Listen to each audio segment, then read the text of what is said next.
Alright guys, so listen, we're going to get started on our first project here today. And our first project that we're going to be making is going to be one of these wooden tulips or wooden flowers.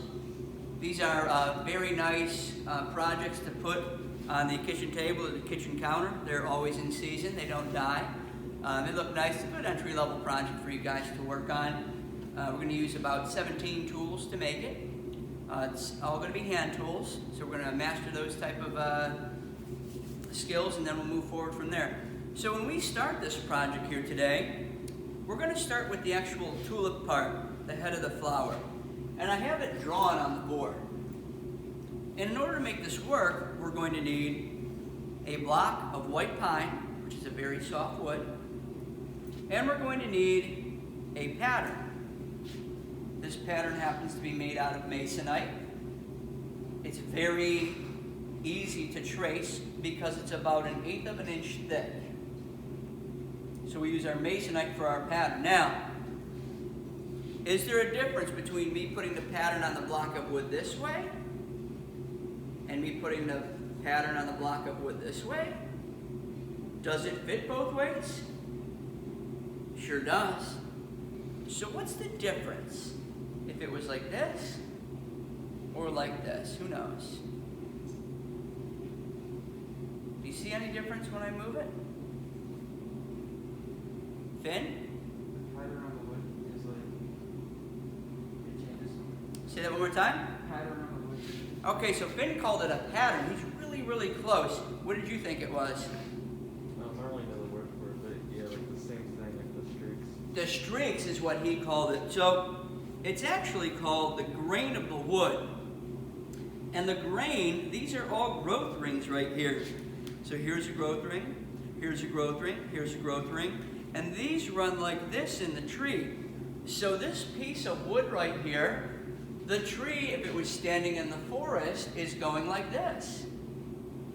Now, this is important because we want our grain to run in this direction. And here's why. If our grain was running in this direction right here, we could wind up snapping off this right here, this right here, and this right here. One of these three things could wind up snapping off as we're tooling it later with a file, because the grain is where it wants to split. It's not going to split against the grain, it's going to split with the grain. So the reason for us having our grain running up and down, like it was standing in the woods, and like the flower is growing, is very important. So I'm going to put my grain running up and down. I'm going to grab my pattern, and I'm going to place it on here like this. Now, does the bottom of our pattern look pretty flat? Yeah. Do you think it's a good idea to put that flat spot on our pattern on the bottom of our block of wood where it's nice and flat already and square and flush and straight? Think it's a great idea? Yeah, because then we won't have to cut it. So we're going to line it up at the bottom. We're going to make sure, oh, I got a little room here, I got a little room here. Man, this looks great. You might say, well, this is sticking up just a smidgen, maybe like a 32nd or a hair. That's okay. All right? It's very, very, very close. Next, I'm going to grab my pencil, and I'm going to make sure I have a nice sharp point on it. Our pencil sharpener is located over next to my chair, hanging on the side of the chalkboard if you need to sharpen one. And I would do this by putting it on the table. That way I can hold it with one hand and carefully trace it with that sharp point with my other hand. Just like so. Now if I used a not so sharp pencil, I'd have a really big fat line. And that's not going to help me out. I want to be as close as possible to my pattern to start off. If you start strong, you end strong. If you start off crooked, you think we're ever going to be able to finish straight?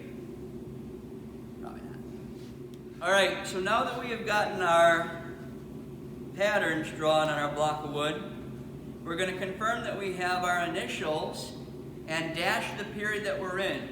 We're filming in 7th period, so it's Mr. Brown -7. for 7th period. That way I know that if I leave my project out, I can come by and say, oh, somebody in 7th period, I can put it in the 7th period drawer or cabinet. I've confirmed that my grain is running up and down, just like the tulip is growing, and just like the tree is growing in the forest.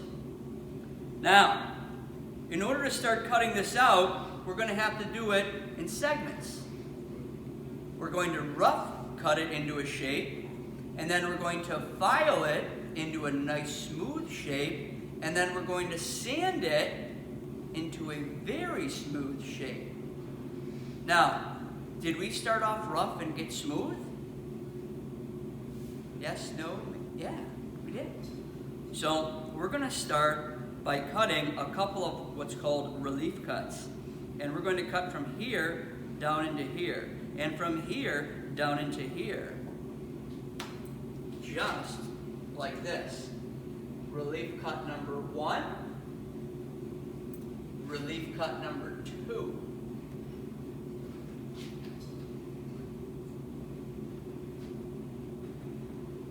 Now, does anybody know what this tool is called? It's called a square. And it's called a square because this angle right here is 90 degrees. And 90 degrees is square. So, you're going to hear me say things like, you need to draw a square line. You might say you need to draw a straight line. Are both of those the same thing? Who thinks yes? Raise your hand. A couple people. Who thinks no? Can a line be straight and not square? Sure can. And I'm going to explain why. In order for a square to work, we need to utilize both pieces. This down here and this right here. This will always draw a straight line if we trace it. But it won't draw a square line unless we utilize this down here. And here's what I mean. Normally I would do this on the table, but since we're videotaping it, I'm going to hold it like this. This is a square line right here. This is square because I'm sitting on my square down here, and I drew this line right here. Is this a square line? Maybe. But I don't know unless I use this. Is it a straight line if I trace this? Sure. Is this a square line? Why not? Because I'm not touching, am I? Is this a square line? Why not? Because I'm not touching. In order for this to work, the square needs to stay like this. Now, if we take a look, I'm only on this by a little bit over here. I'm not crazy about that. So what I would do is I would flip my square, and look at this here. Look how much more of the base of my square that I have on there. Is that a lot more than before? It's about 3 times as much. Now I can draw this nice square line. Now, if you were to do this, Neil, can you see the table from the picture right there? Can you see that? Okay. If you were to do this, you would draw this on the table because you can hold it just like this. I'm squeezing the wood a little bit to my square. All right? Maybe I'm holding it like this and I draw it. Now, do I make it look easy? I do. It's going to be a little bit challenging because this thing's going to be like this when you go to put it on. All over town, and you go to draw it and it moves. So remember, when you do this, lay it on the table, put the base of your square up to it, and practice holding it. If you have a team member at your table, take a look and say, whoa, you're not quite square. You're off a little bit down there. We got to fix that. All right, so now that we have gotten our square lines drawn from our top down into the bottom of these valleys, or the bottom of this V part, now what we need to do is we need to square our line over the top. And in order to do that, we're going to use an extra set of hands, or what's called a vise. A vise opens by going to the left. It tightens by going to the right. Righty-tighty, lefty-loosey. We're going to take our block of wood. We're going to put it in our vise about a third of the way. I'm going to snug it up. Notice, I am not over here wrenching on this, or pulling on this, or putting a cheater pipe on it and ripping it off the table. The screw magnifies our force, so we don't need to use a lot of power in order to get this thing in our vise snug. Now, I can see that my line is right here. Probably can't see that on the camera. I'm going to just make a small line like this, so the camera signifies that. If you notice, I took this line right here, I put a little dash right up here. I took this line right here, I put a little dash up here. Technically, I don't need to do that. I'm doing that for the camera purposes. I'm going to put this in my vise. I'm now going to take my square, and here's where a lot of times you guys mess up. All right, I'm going to square this line across right here. Is this square? Maybe. But we don't know unless what? Unless we use our square. Now, could I go like this and square it across and be square? Sure. But look, I only have about 1.25 inches right here. If I move this down, oh, look at that beautiful little line I put right there. Now I have double the amount, maybe even triple. That to me looks about, I don't know, 2 3/4 of an inch sitting on there. Take a quick measurement, find out. See how close we are. 3 1/8, even more. So we have a lot more on by moving our square down and utilizing the inside of our square. I then take my pencil and I mark that line. Is that a straight line? Is it a square line? It's both. I'm going to do this one over here. Same thing. Rather than using my outside where I can be all over town, I move it down. I square up my line. Notice, it's only square if we use the base of our square. This is straight, but it might not be square. You need to use both pieces in order for it to work. All right, so we have successfully traced our square lines over our top. And we're now ready to go ahead and start cutting these out. In order to cut these out, we're going to use what's called a coping saw. A coping saw is a very affordable saw, less than $20. You can get them usually for around $10. This happens to be a Stanley. I personally like these a little bit. It's got a little bit of a rubbered handle. It's pretty nice to use. These come preloaded with a blade, and the blade that's on this happens to be facing in the forward direction. Now, some people like to use it cutting in the forward direction. I like to use it cutting in the backwards direction. I just feel that for kids, it's a little bit easier for you guys to do it on the pull stroke. So we're going to take this coping saw. We're going to lock it into our vise. I'm going to do it like this so that it's right in front of me. Now, I'm going to take this blade and I'm going to remove it and I'm going to flip it around. In order to do this, I need to loosen this handle by going lefty-loosey. I also need to hold on to this tang right here so that my blade doesn't get all twisted around. Did you see how this moved? I don't want that to happen. I want to hold this and I want to go lefty-loosey. I'm going to go all the way out till we have slack. I have slack. I'm going to take my blade, I'm going to remove it, and I'm going to put it so that the teeth face me. In order to put this in, I take this side, I put my pin end down here, pull it taut.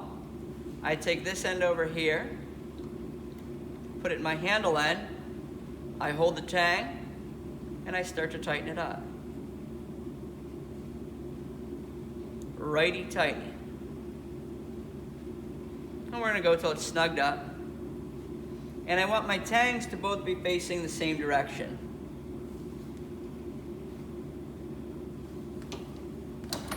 My coping saw is now ready to be used. This frame of the coping saw is bent out slightly like so. So what happens is when we compress it back in, it's pulling taut on this blade so that it's decently snug. It's got a little bit of flex to it, but not a lot. When we go to cut this, we're going to take our project, we're going to put it in our vise,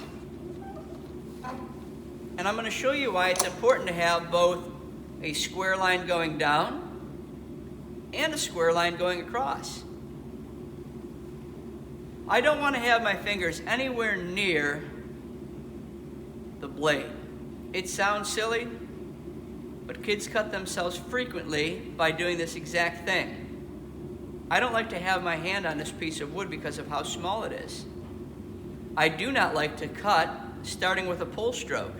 Yes, it cuts very efficiently on a pull stroke. However, on a push stroke, it will still leave an indentation. The reason for me having this squared line is so that I can cut square. I would sit directly in front of this, and I want my saw to be 90 degrees to my piece of wood. So I start by carefully going up like this. I get a small groove started. Once I get my small groove started, I can start my cut. I like to put my left hand right over here underneath my right hand, or if you were left-handed, your right hand underneath your left, so that it's out of the way. I can't cut it if it's over here. I am not pressing hard, I'm taking my time. Notice, I am cutting parallel with the table. I don't want to cut like this. I don't want to cut like this. I want to enter the valley nice and square to the project.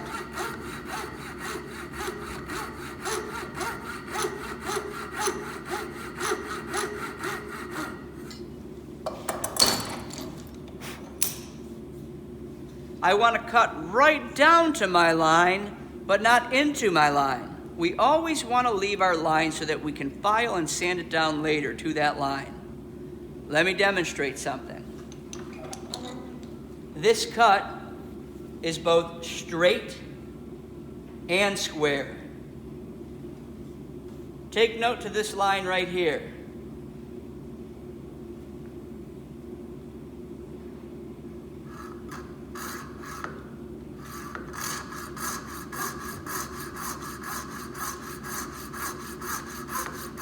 This is a very common mistake starting off.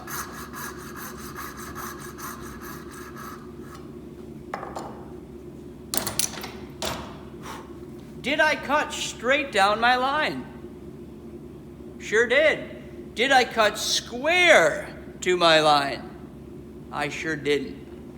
So, this line over here, this cut over here, was both straight and square.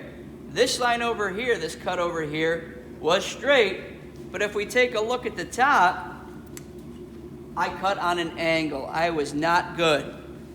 Now, this is a big deal once we start doing our non-relief cuts. It's not a big deal right now, but it's not the right way to do it. A lot of individuals, a lot of you kids, will wind up doing this mistake. It's a very common early mistake. We want to get these two relief cuts here cut down to our line, but not into it, doing the same technique that I just showed.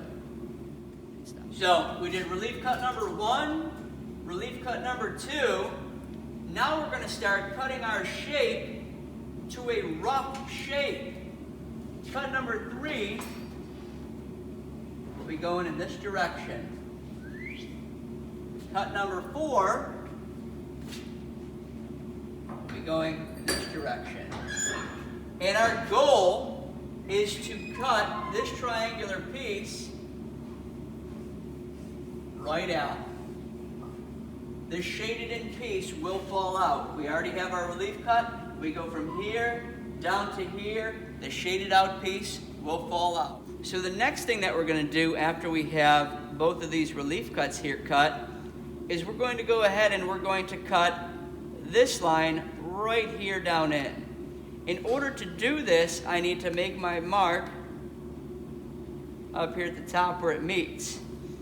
I'm then going to take my project, put it in my vise, take my square, put it on here, make sure that I am touching on my base, mark my line across. This line here is this line here. In order to cut this, I want this piece right here that I'm shading in to fall out. That's why this relief cut was here. This little triangle piece will fall out. Now, I don't want to cut on an angle. I want to cut straight up and down because I just started learning how to cut. I want to make it as easy as possible on myself. I'm going to take my coping saw. I'm going to put it on my line. I want to leave my line. So I'm going to start right on my outside edge, nice and carefully with a push stroke. I'll probably do 4 or 5 of these until I got a nice little groove in. Now, I have it started.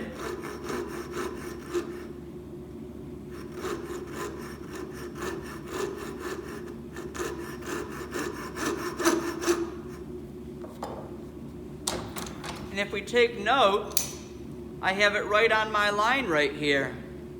So I'm going to be cutting both square and straight. And I want to leave this line. I don't want to cut into this line. All right? I need to make sure that this frame right here is not cockeyed like this and not cockeyed like this, because whichever way this frame is pointing is the way it's going to cut. So I will come over here. I'll sit directly in front of it. I'll use both of my hands, taking a look at my line, making sure I'm not cutting into my line, making sure that I'm not veering off of my square line.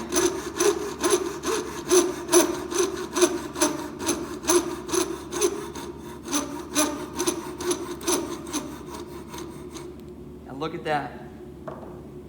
My little triangular piece just came out. So my relief cut worked perfect. And we can still see my line. You can still see that I left my line, so now later on I can easily file right down into that.